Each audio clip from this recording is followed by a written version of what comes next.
माघ महात्म 17वां अध्याय।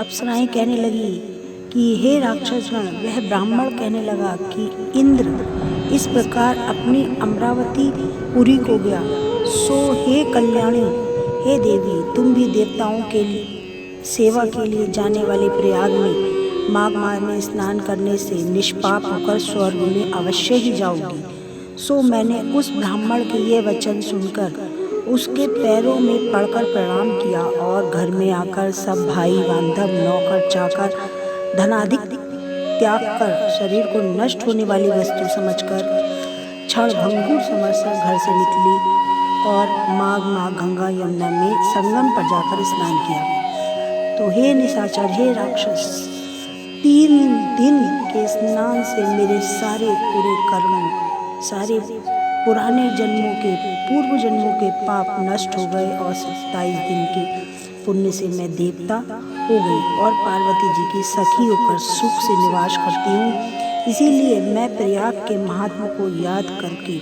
सब देवता आदि सहित माघ में स्नान करती हूँ। सो मैंने अपना यह सब वृत्तांत तुमसे कह सुनाया। तुम भी इस योनि में पड़ने और कुरूप होने का सब कारण कहो। तुम्हारी दाढ़ी और मूछें बहुत बड़ी बड़ी हो गई हैं और पार्वती की गुफा में वास करते हो। निशाचर कहने लगा, हे भद्रे, सज्जनों से गुप्त बात कहने में भी कोई हानि नहीं होती, कोई भी नुकसान नहीं होता। मुझे अब कोई भी मन में संशय नहीं रहा। मेरा मन बिल्कुल उज्जवल साफ हो गया। मेरा उद्धार तुमसे ही होगा। इसीलिए मैं अपना सब वृत्तांत तुम्हें बताता हूँ। मैं काशी में वेदों का ज्ञाता था, ज्ञानी था और उच्च कुल के ब्राह्मण के घर में मेरा जन्म हुआ था। मैंने राजा, पापी, शूद्र, वैश्य से अनेक प्रकार के दान लिए। मैंने दान लेने में चंडाल को भी नहीं छोड़ा। उस जन्म में मैंने कोई भी धर्म नहीं किया, वहीं पर ही मृत्यु को प्राप्त हो गया। तीर्थ स्थान पर मरने के कारण नरक में नहीं गया। पहले 2 बार गिद्ध योनि में, फिर 3 बार व्याघ्र योनि में, 2 बार सर्प योनि में, 1 बार उल्लू की योनि में और 10वीं बार राक्षस की योनि में हुआ। अब सैकड़ों वर्षों से इसी योनि में हूँ। इस स्थान को 3 योजन तक मैं जंतुहीन कर दिया। मैंने बिना अपराध के बहुत से प्राणियों को मैंने सर्वनाश कर दिया, उन्हें नष्ट कर दिया। इस कारण मेरा मन अत्यंत व्याकुल और दुखी है।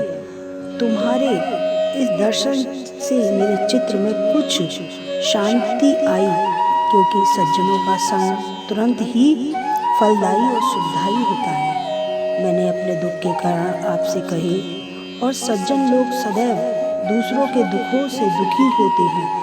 अब आप मुझे इसका फल बताएं। इस दुख रूपी समुद्र सागर को कैसे मैं तार सकता हूँ, कैसे मैं पार कर सकता हूँ, और क्या इस क्षीर सागर हंस को ही दूध देता है, बगुले को नहीं देता।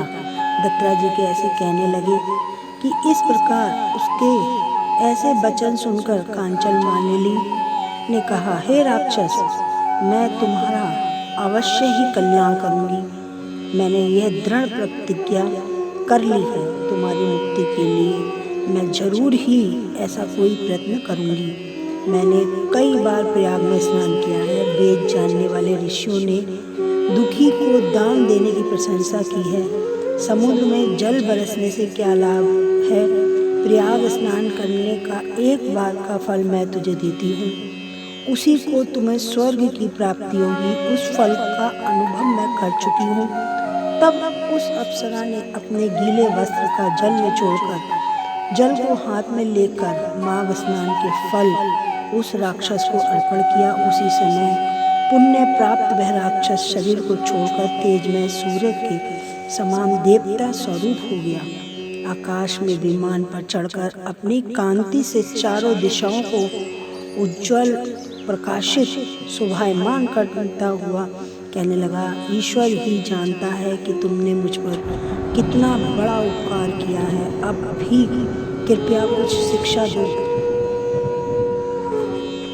राक्षस ने कहा कि हे देवी, अब मुझे कृपा करके बताओ कि भविष्य में मैं कोई पाप ना करूं, मैं तुम्हारी आज्ञा से स्वर्ग में जाऊंगा। तब कंचन मालिनी ने बड़े मृदु शब्द में कहा कि सदैव ही धर्म की सेवा करो, काम रूपी शत्रु को जीतो, दूसरे के गुण तथा दोषों का वर्णन मत करो, शिव और वासुदेव का पूजन करो, इस देव का मोह मत करो, पत्नी पुत्र धनादि की ममता त्यागो, सत्य बोलो, वैराग्य धारण करो, योगी बनो, मैंने तुमसे यह धर्म के लक्षण कहे, अब तुम देवता रूप पर शीघ्र ही स्वर्ग जाओ।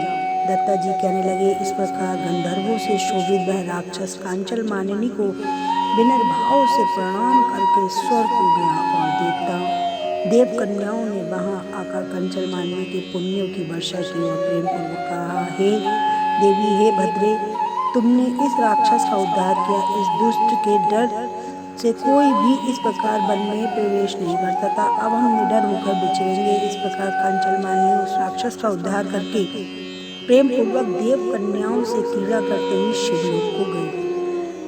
इति श्री 17वां अध्याय समाप्त।